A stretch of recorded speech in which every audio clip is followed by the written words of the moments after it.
صبح بخیر. نام من پیتر رایلی است. من دیرکتور نمایندگی USAID در تاجیکستان هستم. USAID سالهای زیاد در تاجیکستان نماینده بلندپایه نداشت و نهایت به این وظیفه شما تعیین شدید. این بار به شما وزنی نمیکند؟ تشکر زیاد برای این سوالاتون. چی طوره که شما قید نمودید، سال 2021 USAID تصمیم گرفت نمایندگی مستقل دوجانبه USAID را در تاجیکستان تأسیس دهد که این مهمیت تاجیکستان و منطقه را به ما انعکاس میکند.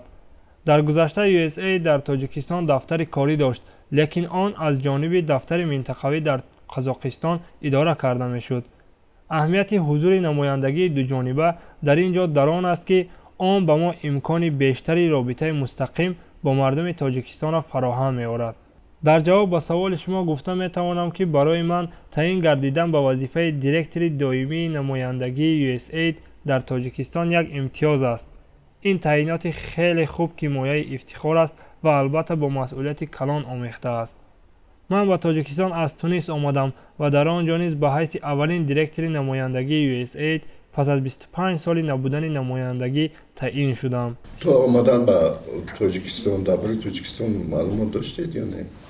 حقیقت را گویم، اگر قبل از اینجا آمدن من درباره تاجیکستان معلومات زیاد نداشتم و درباره منطقه آسیای مرکزی عموما معلومات کافی نداشتم. من قسم زیادی کار و فعالیتم را در افریقا و خاور میانه گذراندم.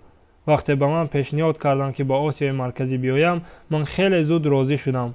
از زمانی در اینجا بودنم همه آن چیزی که من دیدم به من تأثیرات خوب بخشید. این کشور با زیبایی خود مفتون کننده است. من هیچگاه امکان نداشتم که در کشور کوهستان زندگی کنم. این در حقیقت عجیب است. این چنین امکانیت پیدا شد که کمی با تاریخ تاجیکستان و منطقه شناس شوم. این تاریخ و فرهنگ بی‌نهایت بای است. مثلا من در جوانیم در دانشگاه ادبیات را می‌آموختم و از احترام مردم تاجیک نسبت به شاعران و هنرمندان و نویسندگان تأثیرات زیاد پیدا کردم. این یکی از افضلیت‌های اساسی کار ما در ساحه رشد بین‌المللی میباشد، یعنی سفر کردن به جایهای نو و دیدن جایهای در جهان که شاید بسیاری‌ها وجود داشتن آنها را نمی‌دانند. من 6 ماه هم نشده است که در اینجا زندگی میکنم، اما من الکی کمی سفر کردم. مثلا در سفید دره لیژرونی کردم و من انتظار امکانیت دیدن تمام کشور هستم. در همین 5 ساله نزدیک USAID چی برنامه ها دارد و بیشتر به چی موضوع اهمیت میده؟ طور ذکر کردم USAID تقریبا 30 سال باز در تاجیکستان فعالیت دارد. لایحه ها را عملی می کند و آن چیزی که ما همچون یک میسیه دو جانبه عین زمان انجام دادنی هستیم، این به انجام رسانیدن تهیه استراتژی 3 ساله می باشد. ما کوشش میکنیم که به دستاوردهای گذشته تکیه نماییم و آن را افزون گردانیم. به طور وسیع گویم، اگر ما به ساحه تندرستی، معارف، کشاورزی و رشد بخش خصوصی تمرکز خواهیم کرد. میخواهم مخصوص قید نمایم که کار و فعالیت ما در ساحه تندرستی برای ما تا چه اندازه مهم است.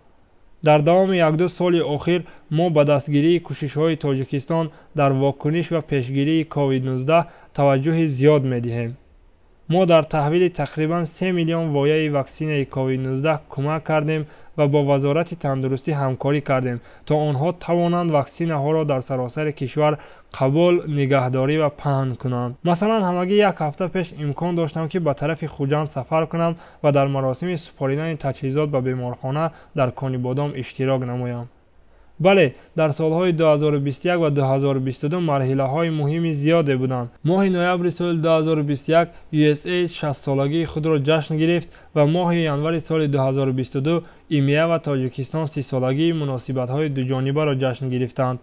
طوری که من قبلا ذکر کردم، در طول 30 سال اخیر ما اساساً به ساحه های از قبیل تحصیلات ابتدایی تمرکز کردیم. در ساحه معارف ما با تیار کردن آموزگاران برای بلند برداشتن سوادناکی خوانندگان صنف‌های ابتدایی توجه ظاهر نمودیم. برای خوانندگان صنف‌های ابتدایی به زبان تاجیکی قریب 1.5 میلیون نامگوی کتاب نشر و پهن نمودیم و از آن فخر میکنیم. تقریبا 80% معلمان صنف‌های ابتدایی در سراسر کشور در دایره برنامه‌های ما تعلیم گرفتند. ما اینچنین یک اینترونسیای خیلی مهم را در ساحه تندرستی انجام دادیم. агар мо ба ояндаи пас аз 30 сол назар андозем, яке аз соҳаҳое ки мо ба он бештар таваҷҷӯҳ хоҳем кард коҳиш додани натиҷаҳои тағйирёбии иқлим аст. мо инчунин мешуморем ки нигоҳ доштани захираҳои оби Тоҷикистон масъалаи ниҳоят муҳим аст ва захираҳои обанд ки барои тамоми минтақа аҳамият доранд. Ташаккур ки бо вуҷуди серкӯрӣ, бо вуҷуди он ки ба вазифа нав таъин шудан, масъулиятшон вазнин аст, вақт ҷудо кардан ва ба мо дар мавриди барномаҳои USAID бо мо суҳбат кардан. Саломат бошанд. бале, ман ҳам умедворам. Ташаккури зиёд.